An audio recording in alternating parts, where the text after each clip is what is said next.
Texto que começamos a ver no domingo passado, nós vamos continuar a meditação nesta passagem hoje à noite. Como nosso irmão Paulo falou aqui, na dependência do Espírito de Deus, para que Ele nos ajude a compreender o que diz essa passagem e também a razão pela qual o Senhor, na sua soberania, no seu propósito para a sua igreja, a colocou aqui na Santa Escritura. Capítulo 3 de 2 Timóteo, a partir do versículo 1, diz assim: Sabe, porém, isto, nos últimos dias sobrevirão tempos difíceis, pois os homens serão egoístas, avarentos, jactanciosos, arrogantes, blasfemadores, desobedientes aos pais, ingratos, irreverentes, desafeiçoados, implacáveis, caluniadores, sem domínio de si, cruéis, inimigos do bem, traidores, atrevidos, enfatuados, antes amigos dos prazeres que amigos de Deus, tendo forma de piedade, negando-lhe entretanto o poder. Foge também destes, pois entre estes se encontram os que penetram sorrateiramente nas casas e conseguem cativar mulherinhas, sobrecarregadas de pecados, conduzidas de várias paixões, que aprendem sempre e jamais podem chegar ao conhecimento da verdade.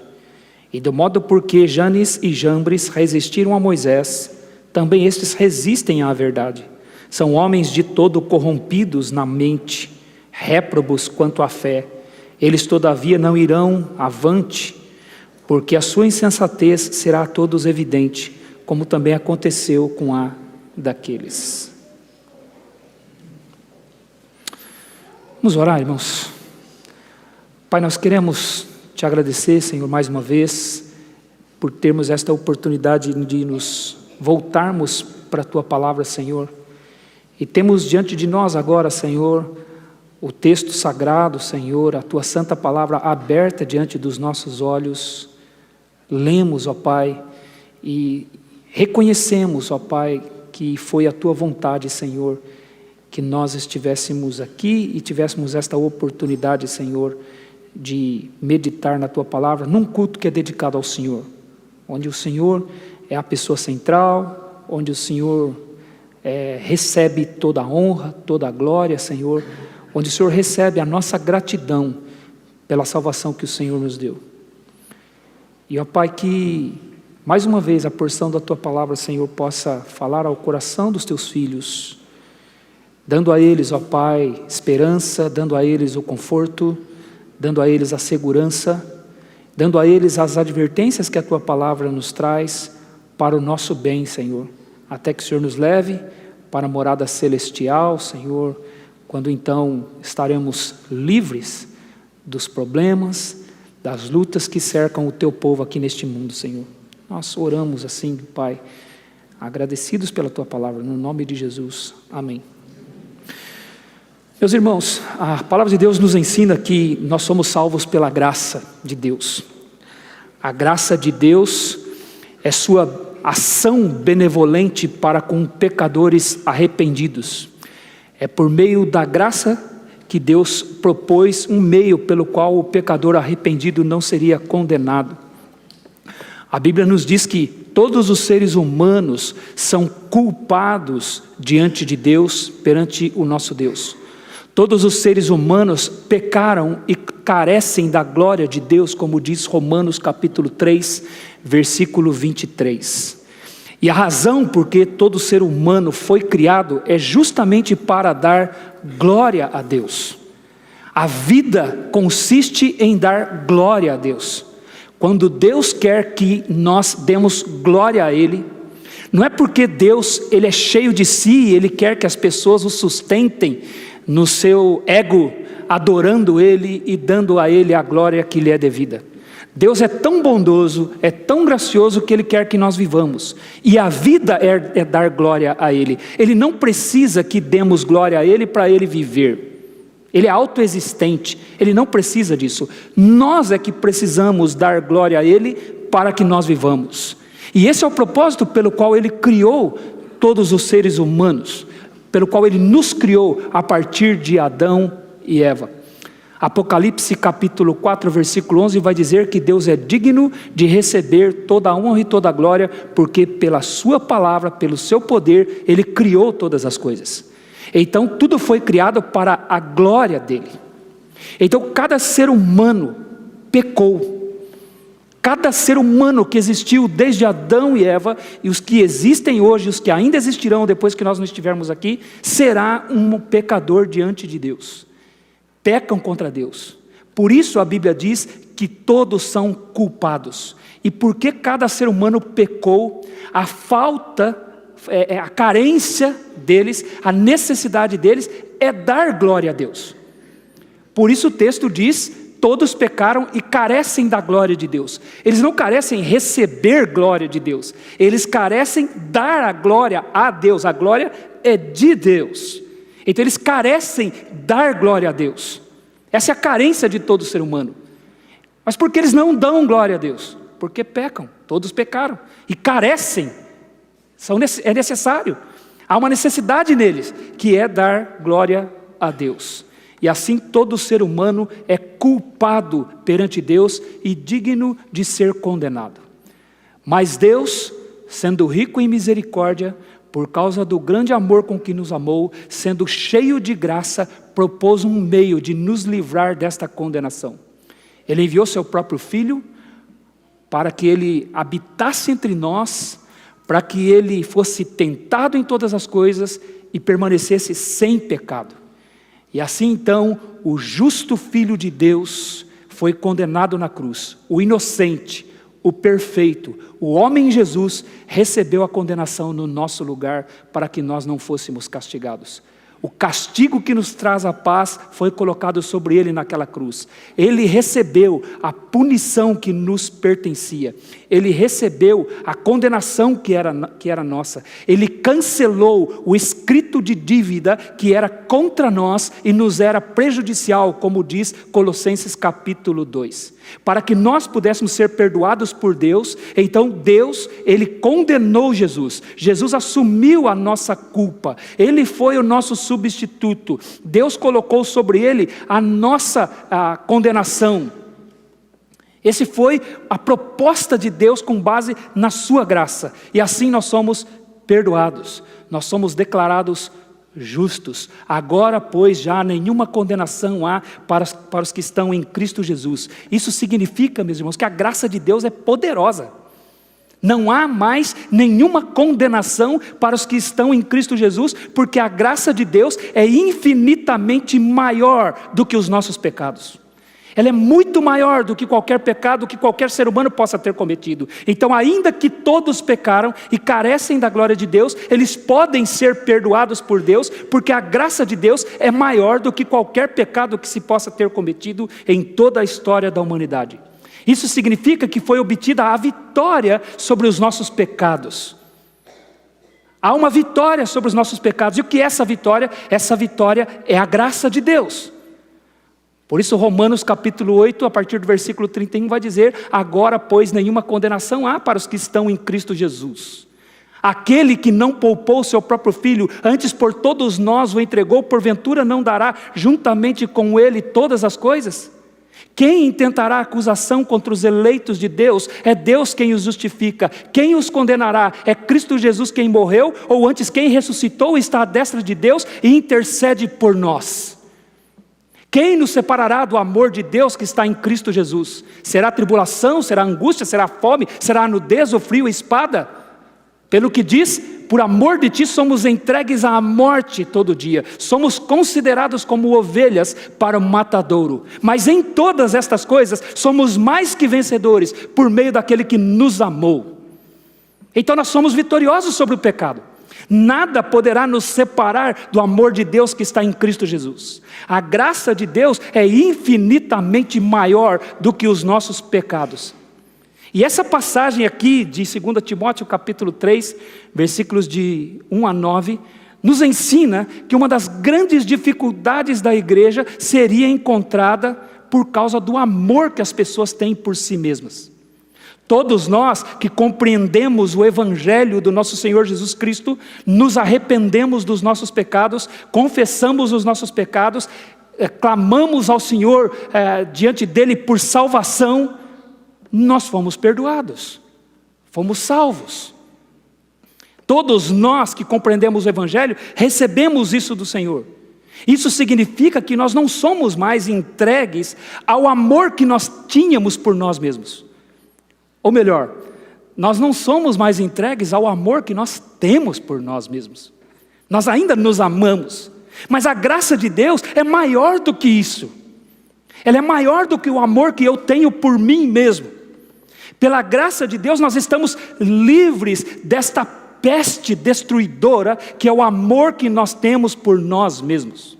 Agora nós não andamos mais dirigidos pelo amor que nós temos, pelo amor próprio, pelo egoísmo, como o apóstolo Paulo diz aqui: nos últimos dias os homens serão egoístas. Foi a palavra que nós estudamos domingo passado, que significa literalmente amor por si mesmo, que hoje foi desenvolvido esse novo termo, né?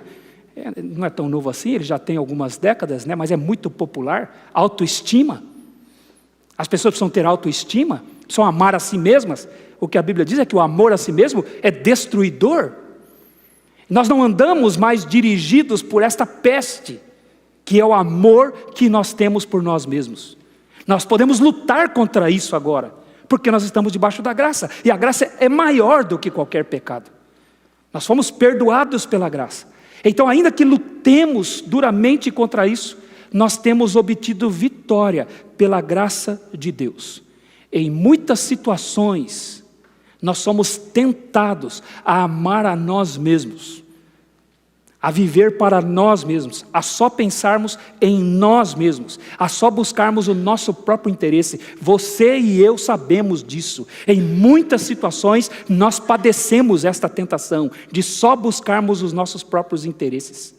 Mas Deus tem nos dado graça, tem nos ajudado a vencer isso, tem nos ajudado a obter vitória sobre isso. A batalha está acontecendo, acontece muitas vezes dentro do nosso coração desde que nós fomos salvos, mas nós temos obtido vitória disso.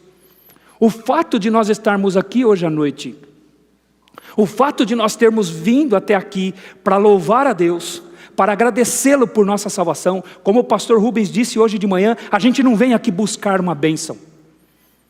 Eu espero que você não tenha vindo aqui com essa intenção: eu vou lá buscar uma bênção para mim, eu vou lá buscar uma palavra para mim, eu vou lá buscar alguma coisa para mim. Não é esse o propósito que esta igreja realiza os seus cultos. A gente não vem aqui buscar nada, porque todas as coisas que nós precisamos já nos foram dadas em Cristo Jesus. 2 Pedro capítulo 1, versículo 3 diz que pelo conhecimento de Deus nos têm sido doadas todas as coisas que nos conduzem à vida e à piedade. Então nós não viemos buscar nada, nós viemos agradecer ao Senhor por tudo o que Ele tem feito por nós. E o fato de nós termos vindo aqui hoje significa que nós temos vencido o amor por nós mesmos. Porque se eu amasse a mim mesmo, hoje à noite, eu garanto para você, não era este lugar aqui que eu estaria. Se você amasse você mesmo hoje à noite, você não estaria aqui. Há muitos prazeres sendo oferecidos para você neste horário aqui. Você não precisava estar aqui. Você não precisava ter vindo até aqui. Mas por que você veio? Porque você tem obtido vitória sobre este mal que habita no meu coração, que se chama amor por nós mesmos. Isso prova que nós temos vitória. Isso prova que de fato em Cristo somos mais que vencedores. O fato de virmos para a igreja com o propósito certo, que é honrar o Senhor, glorificar o Senhor, mostra que de fato nós temos tido vitória. De fato, meus irmãos, nós temos aprendido aquilo que o Senhor Jesus disse lá em Lucas capítulo 9, versículo 23. Quem quiser vir após mim, pode completar esse versículo, porque esse tem na Bíblia. Viu?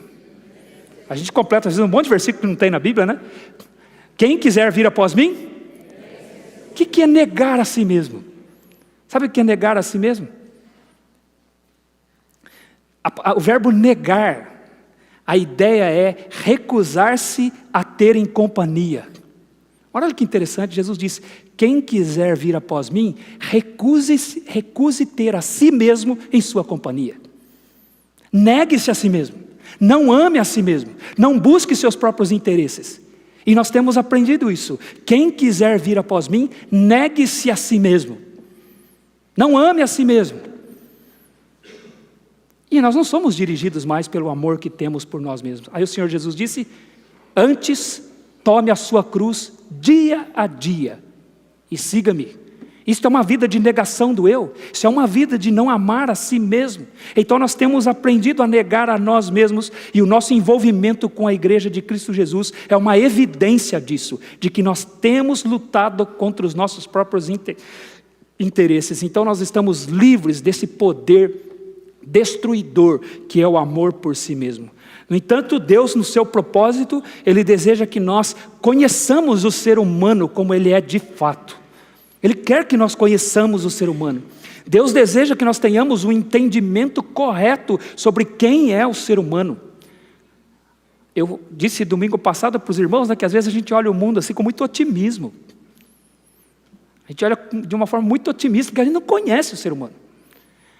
Não conhecemos o ser humano, nós achamos que conhecemos. Quem conhece é Deus, e Ele descreve para nós o ser humano. Por isso passagens como essa aqui, de 2 Timóteo capítulo 3, nos mostra como é o ser humano do ponto de vista de Deus, do ponto de vista do Espírito Santo, aquele que vê aquilo que nós não vemos, aquilo que nós não conseguimos enxergar. É um texto, irmãos, escrito para os salvos. Aliás, toda a Bíblia foi escrita para os salvos.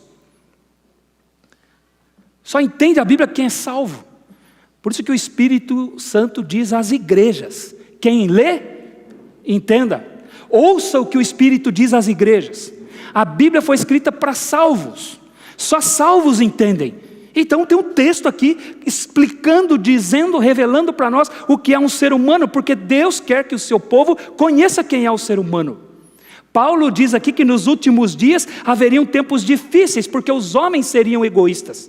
Então a tarefa da igreja é difícil, porque nós temos que lidar com o amor que as pessoas têm por si mesmas. Desde que o pecado entrou no mundo, lá no jardim do Éden, tem sido esta a luta. Eva comeu aquele fruto porque ela amou a si mesma. Ela viu que o fruto era agradável aos olhos, bom para dar entendimento, prazeroso para se comer. Comeu, e ela comeu porque ela amou a si mesma, deu ao seu marido e ele comeu. Comeu por quê? Porque ele amou a si mesmo. No capítulo seguinte você tem a história de Caim e Abel, Gênesis capítulo 4, Caim matou Abel por quê? Porque ele amou a si mesmo. No capítulo 5 você tem a história de Lameque. Lameque tomou para si duas mulheres, contrariando o propósito de Deus, que cada homem deveria ter apenas uma mulher. E por que ele fez isso? Porque ele amou a si mesmo. No capítulo 5 Deus diz que vai enviar um dilúvio, e Deus vai enviar um dilúvio e destruir toda a humanidade, porque viu Deus que toda a humanidade amava a si mesmo. Quando Noé sai da arca, Noé planta uma vinha, e com aquela vinha ele faz um vinho, com o vinho ele se embriaga por quê? Porque mesmo depois do dilúvio, os únicos que foram salvos continuaram amando a si mesmos. Noé amou a si mesmo e por isso se embebedou, e ele se pôs nu numa tenda. Vem o filho dele, Cã, vê seu pai nu, debocha do seu pai. Por que ele debochou do seu pai? Porque ele amou a si mesmo. Aí você vai ter a história de Acã. Acã, ele vai ver uma capa babilônica, vai ver o tesouro lá, vai ver o ouro, a barra de ouro, 250 ciclos de prata. Ele diz, eu vi, cobicei e tomei. E por que ele fez isso? Porque ele amou a si mesmo. E todo Israel perdeu uma guerra. Você vai ter a história de Sansão, que viu uma mulher dos filisteus, e ele disse, vi e desejei essa mulher. Desejou essa mulher por quê? Porque ele amou a si mesmo. Você vai ter Davi, que vai ver Batseba, ele vê aquela mulher nua, ele quer aquela mulher para ele. Por que ele tomou aquela mulher para ele? Porque ele amou a si mesmo. E quando ele amou a si mesmo, o que ele fez? Ele possuiu aquela mulher, depois ele precisava consertar aquilo. E o que ele fez? Ele mentiu, ele embriagou um homem, ele matou um homem, porque ele amou a si mesmo. Essa tem sido a história da humanidade. A destruição acontece porque os homens amam a si mesmos. São amantes de si mesmos. Essa é a nossa luta. Essa é a nossa tragédia. Nós precisamos lutar contra esse egoísmo que ainda habita no nosso coração, e temos que lidar com as pessoas que andam dirigidas pelo amor que têm por si mesmas. Por isso Deus quer que nós conheçamos passagens como esta aqui. Por isso Deus quer que nós nos deparemos com passagens difíceis como essa aqui, que abrem para nós o coração de um ser humano, e a gente tem que saber como ele é. Esta é a essência do pecado, meus irmãos. O amor que as pessoas têm por si mesmas. Ainda que estejamos salvos, livres do poder do pecado, ainda temos que lidar com isso, com este mal. Temos que conhecer o nosso inimigo, e o nosso inimigo é o amor por nós mesmos. Por isso que nós temos que, de fato, meditar na palavra de Deus, nos humilharmos perante ela. Nós não devíamos, irmãos, nos espantar com as coisas que acontecem no mundo. Nós não devíamos. Crente não devia se espantar. Você viu o que aconteceu? Você viu o que a pessoa foi capaz de fazer? Por que os crentes se espantam? Porque os crentes não conhecem o ser humano como Deus o descreve para os crentes na sua palavra. Então eles se espantam. Jesus, quando ele viveu aqui, ele não se espantava com o que as pessoas faziam. Em João capítulo 2, versículos 24 e 25, diz que muitos, vendo os milagres que ele fazia, creram nele, mas ele mesmo não se confiava a eles, porque ele sabia o que era a natureza humana.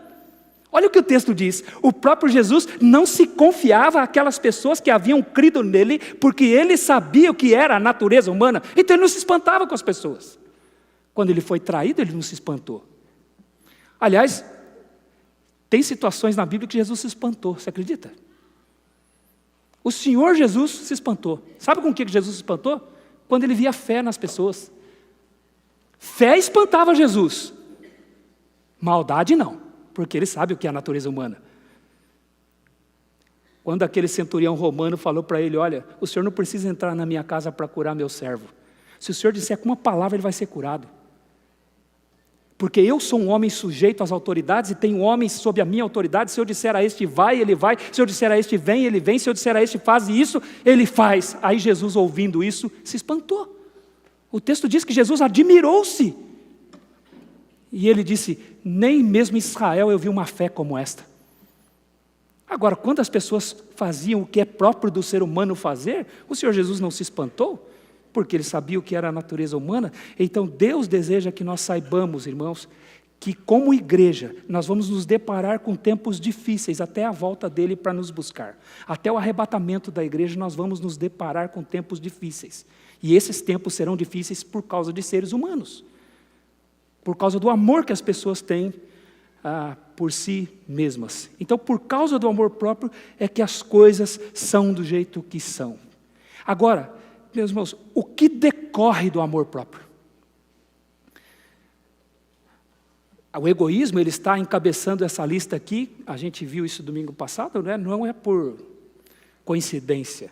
O Espírito Santo, que inspirou o apóstolo Paulo, colocou o amor próprio aqui em primeiro lugar. Ele colocou o egoísmo em primeiro lugar. Agora, o que decorre do egoísmo? O que decorre do amor próprio? Aí nós vamos ter essas características que o apóstolo Paulo aponta aqui. Decorre do amor próprio a avareza. O amor por si mesmo leva o homem a amar o dinheiro. Aqui literalmente a palavra significa amante da prata. E por amar a si mesmo ele ama o dinheiro. Ele ama o dinheiro. É com o dinheiro que ele dá a si mesmo aquilo que ele deseja. É com o dinheiro que ele busca satisfazer os seus próprios interesses. Então é pelo amor ao dinheiro que nós temos visto tanta destruição no mundo. Tiago vai dizer no capítulo 4 da sua carta, versículos de 1 a 3, de onde vêm as lutas e as guerras que há entre vós? De onde? Senão dos prazeres que militam na vossa carne. Ele diz que porque nós pensamos em nós mesmos, procurando dar prazer à nossa carne, é que surgem as lutas e as guerras. Aí ele vai dizer, cobiçais e nada tendes, matais e invejais, e nada podeis obter, pedis e não recebeis, porque pedis mal, para gastardes nos vossos próprios prazeres. Porque a pessoa ama o dinheiro? Porque a pessoa quer dar prazer a si mesmo, e isso faz com que ela faça guerra, contenda, luta, em ambos, irmãos, níveis. Mesmo nos nossos relacionamentos pessoais e até em coisas mais abrangentes, como as guerras que nós temos visto.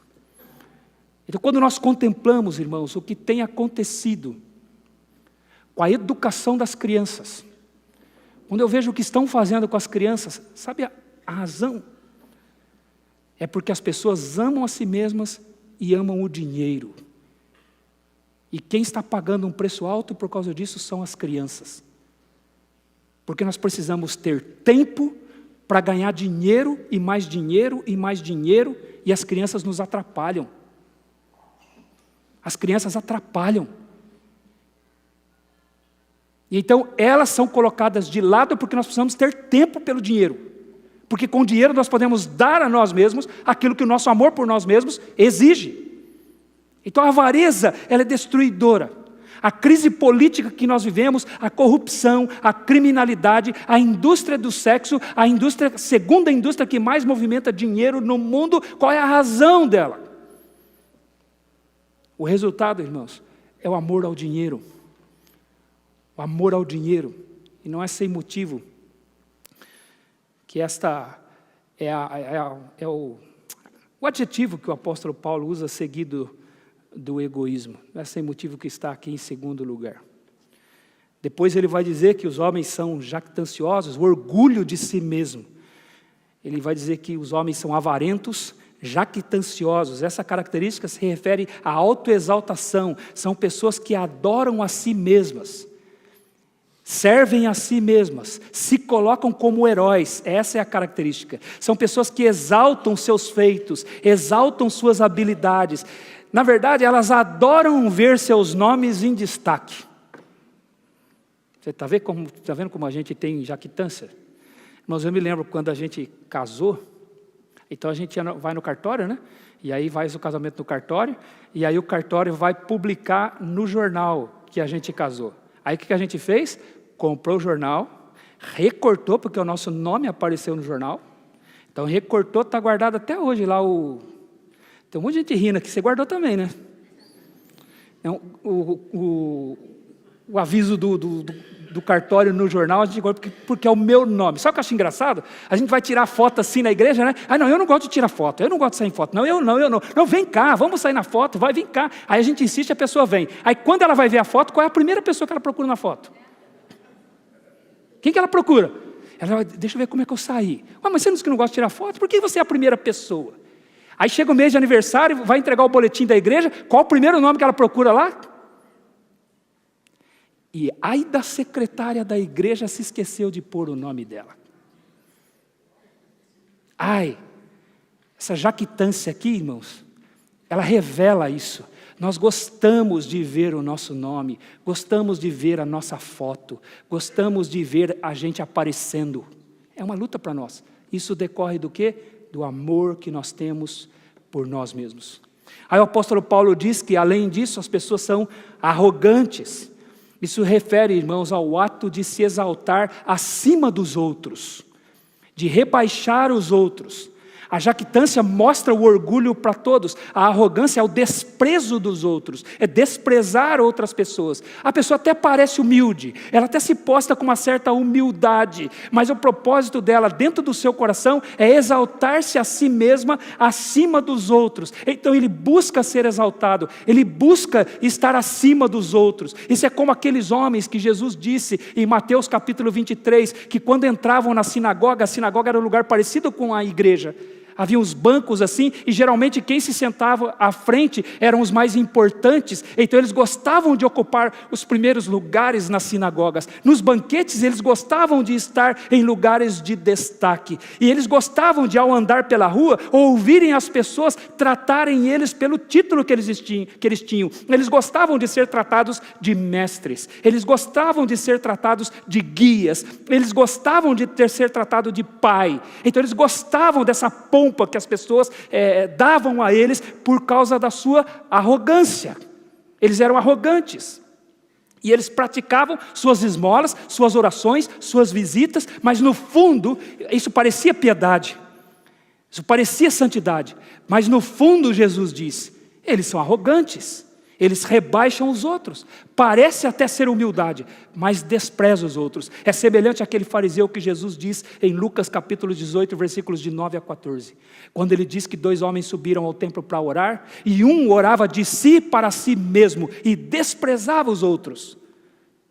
E ele dizia: Senhor, muito obrigado, Senhor, porque eu não sou como os demais homens, ladrões, roubadores, injustos, adúlteros, nem mesmo como esse publicano que está aqui do meu lado. Veja, esse é o arrogante. Ele se exalta e ele despreza os outros. Essa é uma característica do ser humano que a Bíblia nos revela aqui. Além de arrogantes, a Bíblia diz que eles são blasfemadores. Blasfêmia, meus irmãos, não significa necessariamente falar contra Deus.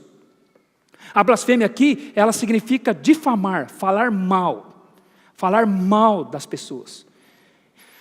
Isso pode incluir falar mal de Deus, falar contra Deus, mas abrange falar mal de qualquer pessoa. Então a pessoa que ama a si mesma, meus irmãos, que é dirigida pelo amor de si mesma, ela ama a si mesma de tal forma que ela é a única pessoa digna de ser respeitada. Ela só tem respeito por ela mesma. E assim ela fala mal dos outros. Ela difama os outros. Ela rebaixa os outros. Agora, meus irmãos, falar mal dos outros, meus irmãos, é um dos pecados mais prazerosos que tem. Como é gostoso falar mal dos outros.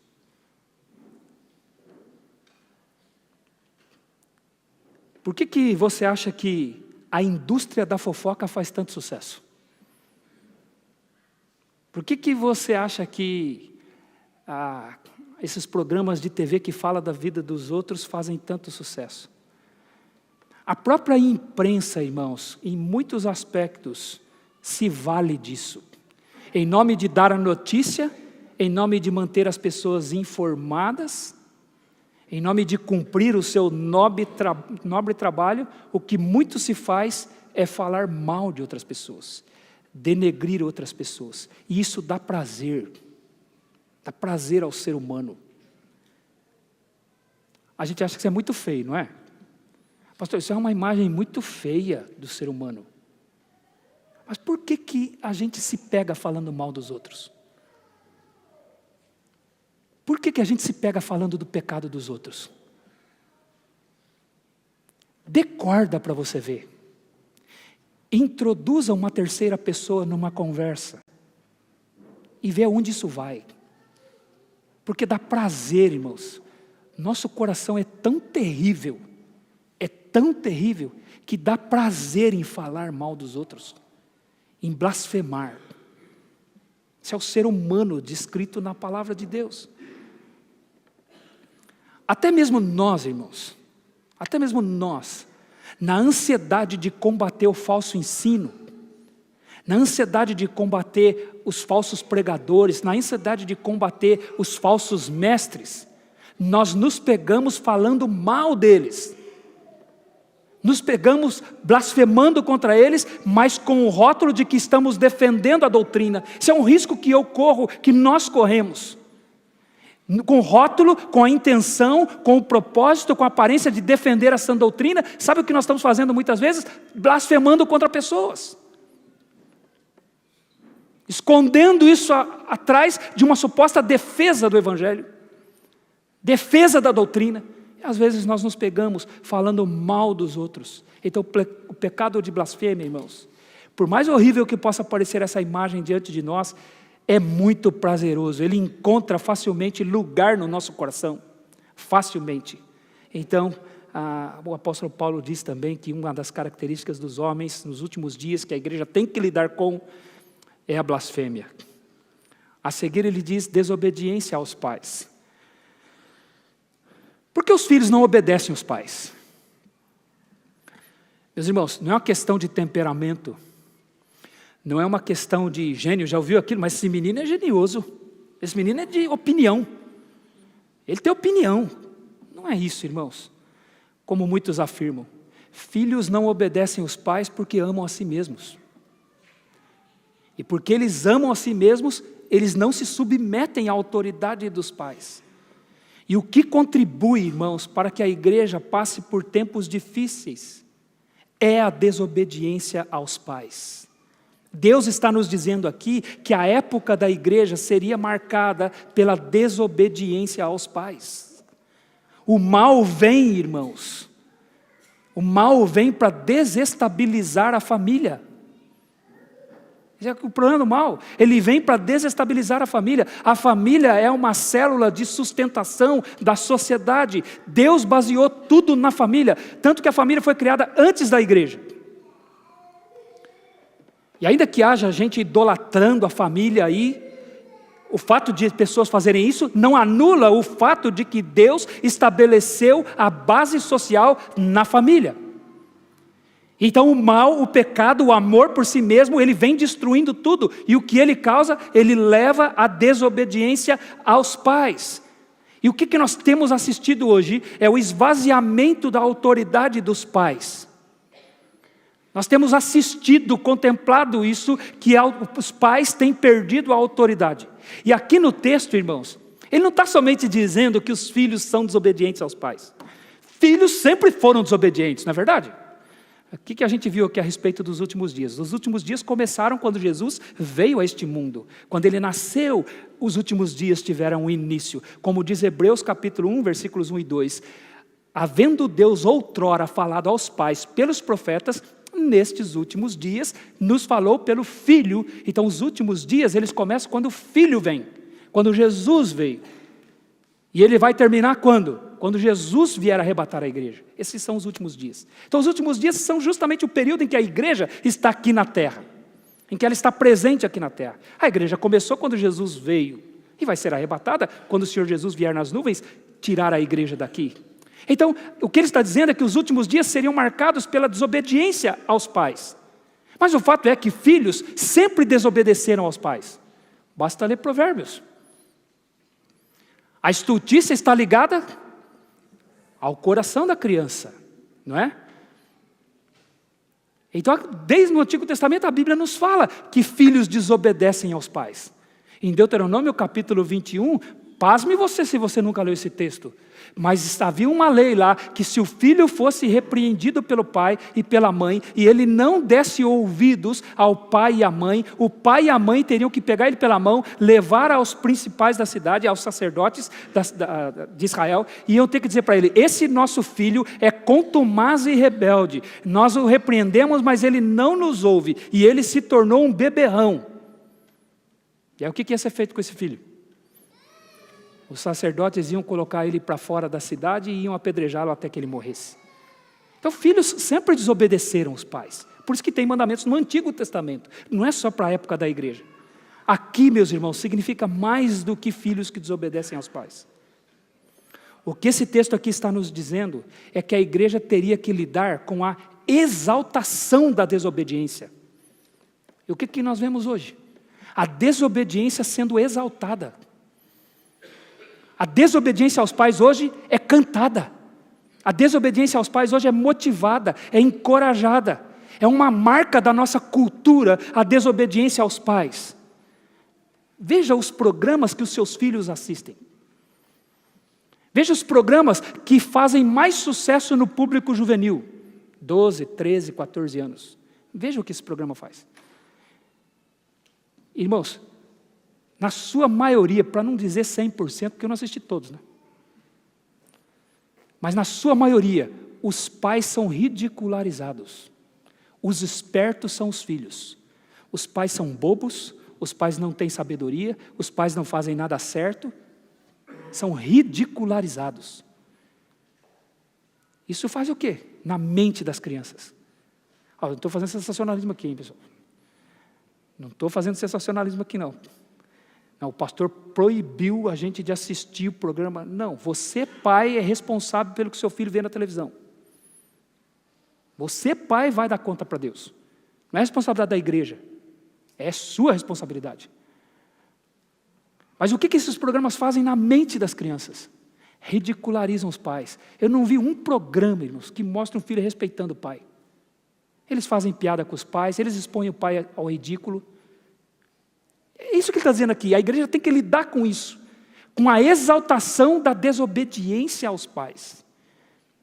Os últimos dias são marcados por isso. Isso vem de onde? Por causa do amor por si mesmos. Por causa da busca por felicidade. Você precisa ser feliz. Se o seu pai é um estorvo para a sua felicidade, desobedeça a ele. Porque você tem que amar a si mesmo, você tem que buscar seus interesses, você tem que ser feliz. Então, se o seu pai ou a sua mãe são contra aquilo que você deseja para ser feliz, desobedeça a eles, porque não há nenhum mal nisso. Afinal de contas, você tem que ser feliz, você tem que ter autoestima. Então desobedeça os seus pais, desonre os seus pais. Então, em nome da felicidade, que é uma faceta do amor por si mesmo, eles desobedecem os pais. Pais não participam mais das decisões dos filhos. É uma coisa que nós temos que lidar. E por isso que os dias da igreja são dias difíceis, por causa da desobediência aos pais. Ingratidão. É interessante também a ingratidão aparecer logo após a desobediência aos pais. A gratidão, irmãos, que Deus nos ensina, não é somente você agradecer, não é você chegar e dizer, olha, muito obrigado. Inclui isso. Mas a gratidão que Deus nos ensina, não é dizer a alguém, muito obrigado pelo que você fez por mim. Colossenses capítulo 3, versículo 15 vai dizer, seja a paz de Cristo o árbitro em vossos corações, a qual fostes chamados em um só corpo, e sede agradecidos. Gratidão na Bíblia, irmãos, é uma forma de viver. É um estilo de vida, viver uma vida grata, viver uma vida em gratidão. Eu gosto, quando eu estou explicando a salvação, eu gosto de usar uma comparação que eu aprendi uma vez. Eu sempre que vou ilustrar a salvação para alguém, que eu estou falando do evangelho para alguém, eu digo que a salvação, ela é como se você estivesse dirigindo um carro e o carro capotou e você está desmaiado lá dentro do carro. E começou a vazar combustível naquele carro.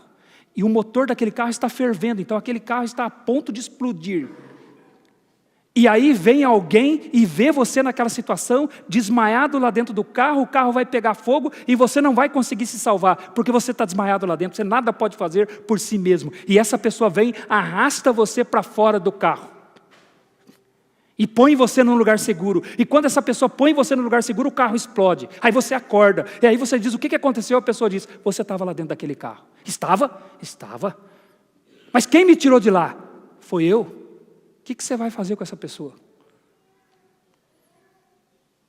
Você vai dizer para ela, mas você é um enxerido mesmo, hein? Por que você não se mete com a sua vida? O que você vai fazer? Você vai agradecer essa pessoa. Você vai falar das outras pessoas, para as outras pessoas, dessa pessoa. E toda vez que você ver essa pessoa, você vai falar, você está vendo essa pessoa aqui? Você sabe o que essa pessoa fez por mim? Isso é gratidão a Deus. Isso é o que nós estamos fazendo aqui hoje, agradecendo a Deus pelo que Ele fez por nós. É por isso que nós falamos dEle para as outras pessoas, porque nós sabemos o que Ele fez por nós. Isso é gratidão, é um modo de viver. Não é só apenas, olha, muito obrigado, e vai e se esquece o que aquela pessoa fez por você. Mas o problema é que a Bíblia está dizendo que nós vamos viver situações assim. Pessoas até vão dizer obrigado, mas depois vão esquecer. A ingratidão. Agora, por que ela aparece depois aqui da desobediência aos pais? Porque, irmão, se tem um lugar onde a gente vê isso, é na família. Filhos ingratos. Filhos ingratos aos pais. Filhos que não reconhecem o que foi feito por eles, quando eles nem sabiam quem eles eram. Nem sabiam quem eles eram. E foram feitas coisas boas por eles. E Deus muitas vezes usou os pais. Então essa é uma característica da desobediência aos pais, é a ingratidão. Filhos que pensam que o que os pais fizeram por eles era direito deles. Direito deles. Aliás, você sabe o que faz a gente ser ingrato? É a gente achar que a gente tem direito, irmãos. A gente achar que a gente tem direito faz a gente ser ingrato. Eu estava ouvindo uma mensagem do John Piper, achei muito interessante o que ele disse. Ele falou, quando mexe com os nossos direitos, a gente vira um animal. Não, porque é direito meu. E aí ele disse que ele estava lendo um relato sobre o momento em que a igreja crescia muito no segundo século. Como é que em 300 anos a igreja avançou por todo o Império Romano? E como era a vida da igreja quando a igreja estava avançando por todo o Império Romano? Um cristão não tinha direito de existir, meus irmãos. Ele não tinha direito de existir. E foi o momento em que a igreja mais cresceu, foi quando os cristãos não tinham direito a nada. Por isso que a carta aos Hebreus vai dizer que eles perdiam o emprego, eles perdiam o salário deles, eles não podiam comprar, não podiam vender, eles não podiam viver por causa da perseguição que estava acontecendo, vinda dos judeus e vinda do Império Romano. Um cristão não tinha direito a nada, e isso fez com que a igreja crescesse e crescesse muito. Agora, o que é interessante, né? Nós temos direito aqui, a Bíblia diz que nós estamos aqui nesse mundo como peregrinos e forasteiros. A nossa pátria é nos céus. A gente não tem direito a nada. Tudo que nós temos é graça de Deus. E por que a gente é ingrato? Porque a gente acha que é direito. Que nós temos direito. Por que as pessoas são ingratas? Por que a igreja vai ter que lidar com a ingratidão das pessoas? Porque as pessoas acham que é direito. Amam a si mesmas, são orgulhosas de si mesmas, arrogantes, difamam os outros, desobedecem os pais. E o que resulta? Por que eu tenho que agradecer? É um direito que eu tenho, eu vivo para mim mesmo. Não é? São ingratos. Paulo diz que são irreverentes.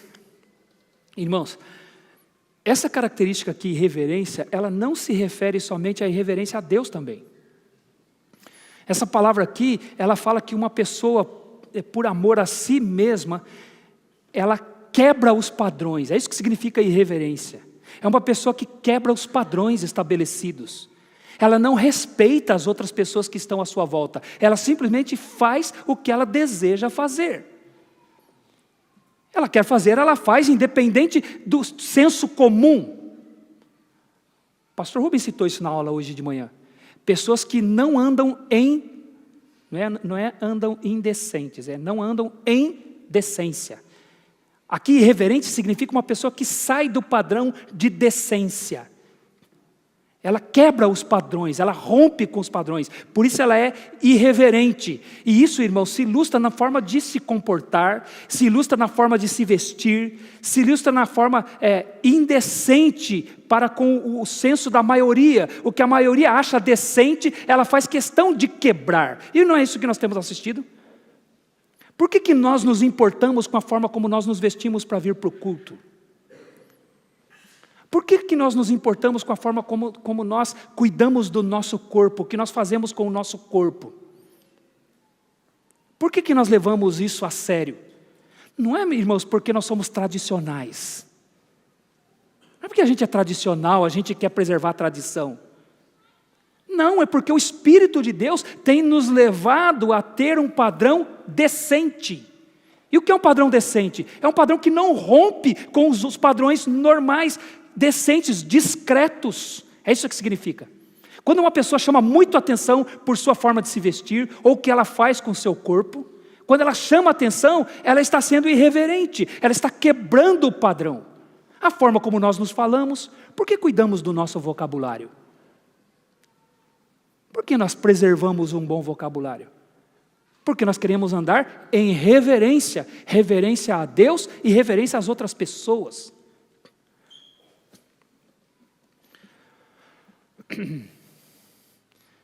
Irmãos, não é tradição, hein? Mas eu conversava com um pastor amigo e ele disse que um garoto da igreja dele chegou para ele e disse: pastor, eu estava querendo colocar um piercing, o que você acha? Aí ele falou assim: olha para as pessoas desta igreja. Você está vendo alguém de piercing aqui? Está vendo aquele senhor lá de cabelo branco? Olha lá. Ele usa piercing? Não. Está vendo aquela senhora lá? Ela usa piercing? Está vendo aquele outro rapaz? Ele usa? Não. Então por que você quer pôr? Não, porque eu acho legal. Ele falou: mas você não acha que você vai destoar do grupo? Aí ele parou para pensar: vou. Ele falou: então, a Bíblia diz que a gente tem que ser reverente. Por que você quer se chocar? Por que você quer se separar do grupo? Por que você quer ser diferente? Irreverente aqui, mas é o que faz questão de chocar. Faz questão de se comportar de uma forma que choque os outros. Ele gosta de quebrar os padrões. Muitas coisas poderiam ilustrar isso aqui, irmãos. Muitas coisas. O que as pessoas estão fazendo com seus corpos, como as pessoas estão se comportando sexualmente, como as pessoas estão se vestindo. Elas amam a si mesmas de tal forma que elas não querem limites, elas são irreverentes. Elas não caminham no caminho da decência, por isso elas são irreverentes. E aí o apóstolo Paulo continua dizendo que além de ser irreverentes, são desafeiçoados. A desafeição, irmãos. Aqui novamente, irmãos, é uma palavra que se aplica à família. A afeição aqui, que é na verdade, aqui está no negativo, desafeiçoados, mas o afeto, a afeição, não é o amor que Deus nos dá quando nós nos convertemos. Quando nós nos convertemos, nós recebemos o amor de Deus. Por isso Romanos capítulo 5 vai dizer, justificados pois mediante a fé temos paz com Deus. E temos igualmente acesso pela fé a esta graça na qual estamos firmes. E não somente isso, mas também nos gloriamos nas tribulações, sabendo que a tribulação produz perseverança, a perseverança paciência e a paciência esperança. E nós não seremos envergonhados, porque o amor de Deus é derramado em nossos corações pelo Espírito Santo que nos foi outorgado. Romanos capítulo 5, versículo 5. Então sabe o que aconteceu com você? Quando você se converteu, Deus deu a você condições de amar. O que significa que antes de você se converter, você não amava ninguém. Você amava só você mesmo. Eu só amava a mim mesmo. Amor, irmãos, é graça de Deus para os salvos. Só os salvos amam. E você achava que tinha gente amando no mundo, né? 1 João vai dizer, quem não ama, não conhece a Deus, porque Deus é amor. Se uma pessoa não conhece a Deus, ela não é salva. Se ela não conhece a Deus, ela não ama. Como é que há amor no mundo? Não há amor no mundo. Amor é graça de Deus para os salvos. Só o crente pode amar. Quem não é salvo, não ama. Mas e aí, o que acontece então? Sabe o que o não salvo tem? Afeição. O não salvo tem afeto. Isso aqui, irmãos, é um sentimento natural que surge nos relacionamentos familiares. Essa é a afeição natural. Aqui, meus irmãos, a afeição natural é semelhante àquilo que Jesus fala, é a graça comum de Deus, é semelhante àquilo que Jesus fala lá em Mateus capítulo 5, que Deus faz nascer o sol da justiça sobre justos e injustos. Ele faz a chuva cair sobre justos e injustos. A afeição natural, Deus deu para todos, justos e injustos. Crentes têm afeição natural e incrédulos têm afeição natural. E o que é afeição natural? A afeição natural acontece dentro dos ambientes familiares. A sociedade tanto é sustentada pela família que Deus deu esse sentimento dentro das células familiares, dentro da família. Isso se refere ao sentimento que os pais têm pelos filhos. Isso se refere ao sentimento que os filhos têm pelos pais. Isso demonstra por que os pais se preocupam com seus filhos. Por que os filhos têm esse sentimento pelos seus irmãos? O pastor, lá na minha casa eles não têm muito não. Tem sim. É que eles são ruins, eles escondem, mas eles têm. Deixa faltar um para ver, que você vai ver que tem. Porque isso dentro do ambiente familiar é fortalecido, ele é nutrido, o afeto natural. Isso nos faz querer proteger uns aos outros, nos faz querer o bem uns dos outros dentro das nossas famílias. Então, dentro de um ambiente familiar, pai, mãe, filhos, irmãos, têm isso uns pelos outros. Isso é nutrido pela família. Isso está ligado à natureza humana. Isso não é o amor. Não é natural, irmãos, que eu ame a Deus. Não é natural que eu ame minha esposa. Não é natural que eu ame meus filhos. A Bíblia diz, por exemplo, que as mulheres mais velhas devem ensinar as mulheres mais novas a fazerem o que com seus filhos? E aí, irmãs? Vamos completar esse versículo, que tem na Bíblia também, né? As mulheres mais velhas devem ensinar as mulheres mais novas a amarem seus maridos e seus... Por que na igreja tem que ter esse ministério das mulheres mais velhas ensinando as mais novas a amar? amar seu marido e amar seu filho? Porque não é natural. Isso é graça de Deus que vem através da salvação em Cristo Jesus. Não é natural. Então não é natural eu amar a Deus, não é natural eu amar minha esposa, não é natural eu amar os meus filhos, não é natural eu amar os irmãos, não é natural eu amar os incrédulos, e não é natural eu amar nem meus inimigos, obviamente. Mas o afeto é natural. Deixa eu usar um exemplo bem drástico aqui para os irmãos. Suponhamos que a gente resolva fazer um passeio com os filhos aqui de nossa igreja. E eles vão entrar num ônibus e vão para um passeio, a um acampamento, alguma coisa assim. E aí acontece um acidente com o ônibus. E chega-nos a notícia que alguns morreram. O que imediatamente acontece no seu coração? Como pai, como mãe? Senhor, que os meus não estejam entre os mortos. Ué, mas você não se preocupa com os filhos dos outros irmãos? Isso é amor pelos seus filhos? Isso é afeto. O afeto faz com que eu me preocupe com os meus. E nós vamos sair daqui, vamos lá ao local do acidente, desejando que os nossos tenham sobrevivido. E se os meus filhos sobreviveram, eu serei consolado muito mais rápido. Ficarei triste com o fato dos filhos dos irmãos não terem sobrevivido. Vou ficar triste, vou chorar com os irmãos, vou lamentar com os irmãos, mas serei consolado muito mais rápido porque os meus sobreviveram. Isso é afeto natural. Sustenta famílias. Mas o que a Bíblia diz, irmãos, é que o pecado, ele é tão destrutivo, o amor por si mesmo, ele é tão destrutivo, que até o afeto natural, ele destrói. O amor por si mesmo é tão terrível, que até o afeto natural é eliminado. Por isso que ele diz que a igreja vai ter que lidar com falta de afeto natural, com desafeição. A afeição, que é o resultado da graça comum de Deus, o pecado destrói, e por isso famílias são desfeitas. Por isso a sociedade, irmão, se destrói, porque a base é destruída, porque o pecado afeta as relações familiares. Por isso que a gente tem assistido tanta frieza dentro das famílias.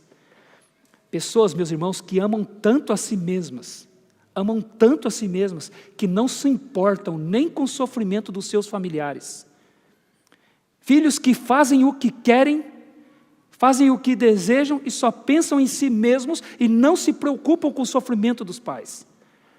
Pais que abandonam seus filhos porque pensam em si mesmos.